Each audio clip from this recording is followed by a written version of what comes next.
Happy Lover. Hari ini kita akan membahas tentang persaingan di dunia badminton ya. Jadi untuk orang yang baru masuk di dunia badminton itu sebagian besar menganggap bahwa persaingan di dunia badminton itu seberapa banyak kita menjual atau mungkin seberapa banyak kita menghasilkan bukan menghasilkan, seberapa banyak kita bisa memiliki koleksi badminton yang kita punya gitu.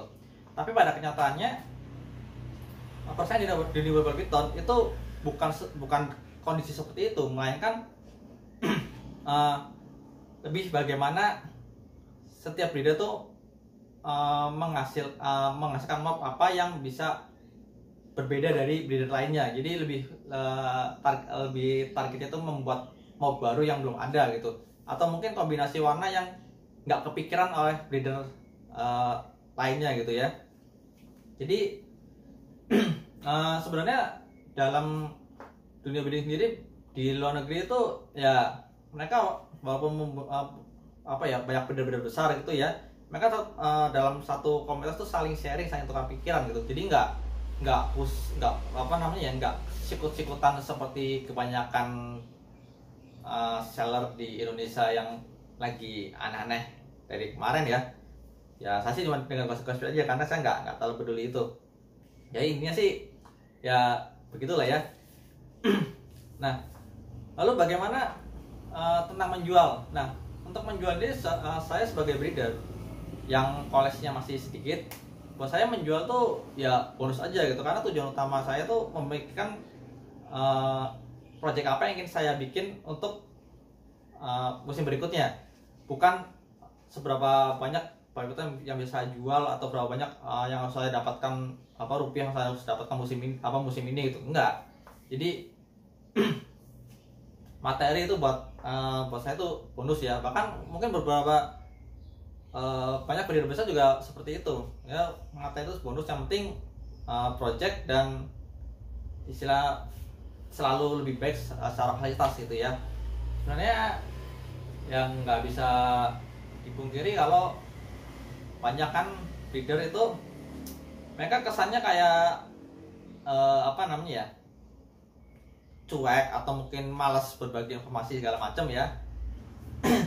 Tapi pada kenyataannya kalau emang Anda serius ya mereka welcome aja mau kalau untuk sharing gitu ya. Saya nggak terfokus sama satu orang, tapi ada beberapa orang yang saya tahu secara langsung maupun tidak langsung gitu ya rata-rata seperti itu. Nah saya sendiri pun secara nggak langsung juga semakin ke arah sana gitu. Jadi bukan saya nggak mau berbagi informasi secara langsung apalagi di forum, di grup Facebook pas segala macam ya, tapi alasan saya jarang posting itu bukan karena nanti bakal ada saingan apa segala macam, enggak. Karena alasan utamanya yaitu saya posting belum tentu si orang tersebut akan menerima apa yang saya sampaikan. Jadi lebih baik saya diam atau mungkin jawab seadanya, habis itu udah menghilang. Makanya kalau misalkan jika ingin bertanya antara private terus di grup atau istilahnya bertanya langsung, itu karakter saya berbeda semua. Kalau misalkan bertanya di grup saya lebih to the point aja, saya langsung sedikit detail chat sedikit detail. Kalau bertanya langsung yang dengerin bisa ambil ngantuk kali karena saya termasuk orang yang jarang ngomong, sekali yang ngomong bisa nggak berhenti gitu. Nah lalu bagaimana nggak tahu kesaingin apa segala macam ya, dari awal saya nggak menganggap itu suatu bersaingan. Jadi kalau misalkan orang yang dapat ilmu dari saya dan menerapkan lalu memiliki koleksi yang akhirnya bisa maksudnya membuat mindset seidealisme seperti saya yang pokoknya koleksi harus seperti ini harus sehat apa segala macam, harus dari breeder ini terus didata segala macam, saya malah senang. Soalnya apa?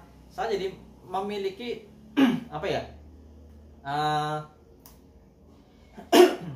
istilahnya breeder yang bisa saya percaya untuk menambah koleksi. Karena nggak bisa dipungkiri kalau misalkan saya menambah koleksi dari orang yang saya nggak ketahui kondisi perawatannya gimana, asal usulnya gimana, datanya gimana, ya saya cenderung lebih apa ya, mending nanti dulu aja. Tapi kalau udah ketahuan oh ini orangnya idealismenya seperti ini perawatan seperti ini, oh ini istilahnya rekomendasi lah, oke saya ya udah langsung ambil, nggak ada masalah.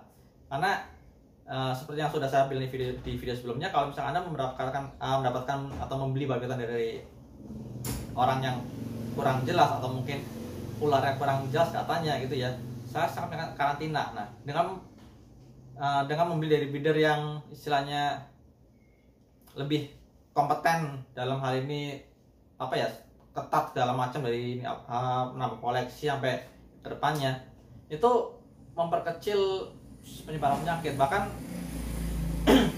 selama ini saya nggak pernah melakukan karantina, karena sejauh ini saya hanya nama koleksi dari satu breeder pertama, yang kedua dari hasil breeding saya sendiri gitu. Jadi kalau ada yang beli babi hutan dari saya selalu menyantumkan dari mana asal babi hutan tersebut gitu.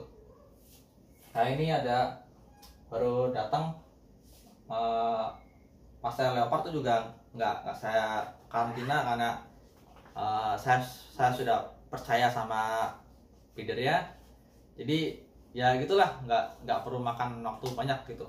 Jadi buat yang menganggap penjualan mau istilahnya dunia babi hutan tuh lebih untuk menjual, nanti opini harga turun, mending ya jangan bikin opini segala macam, itu buang aja deh. Karena tujuannya itu kita sebagai suatu komunitas yang harus saling support. Karena nggak bisa dipungkiri di dunia hewan itu kalau terlalu sering line breed, setelah keturunan ke berapa gitu akan mulai menghasilkan yang aneh-aneh. Karena setiap kali perkawinan sedarah ada suatu sel yang rusak dalam kromosom tersebut gitu ya.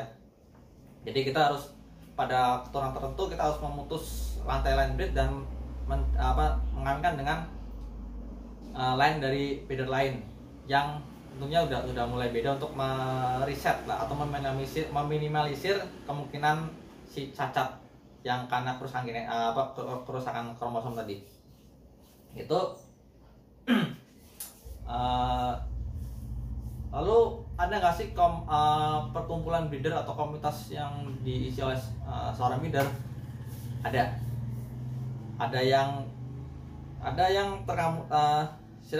satu geng lah ya, satu geng tapi dia terbawa nama sendiri. Ada satu geng akhirnya memunculkan nama gengnya tersebut, seperti yang baru kemarin itu Babi Hutan Hub dari Jakarta apa yang nggak salah ya, kalau salah saya udah salah dari Purwokerto ya. Itu mereka memunculkan nama kelompoknya atau nama kumpulannya mereka gitu lah ya. Nah kalau di Purwokerto sendiri saya baru ada 4 orang ya, tapi yang dari 4 orang ini baru istilahnya baru 2 yang punya pengalaman, dan yang masih jalan tuh saya yang 3 mungkin sekitar tahun depan baru mulai project.